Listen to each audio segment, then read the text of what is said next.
Here's a part 2 video of this 8-inch cardboard box fan. So I made a video of this a while ago, but I updated a couple things on it, so I just wanted to make another video for it. So first of all, I painted the cabinet green. So the side, the top, it's a nice shade of green.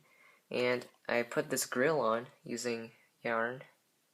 As well, I swapped the adapter for the fan because previously this was running off of a 12-volt adapter, and that was a little bit too much for this fan. The motor was getting quite hot, so I got this one, which is around 6 volts. So the motor spins a lot slower, but doesn't heat up as much, so that's good. So here's a quick demonstration of the fan. So I'm gonna go ahead and plug the fan in. So here we go.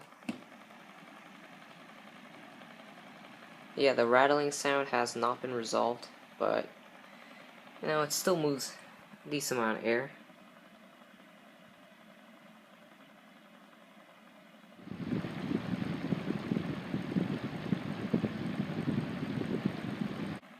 Here's off.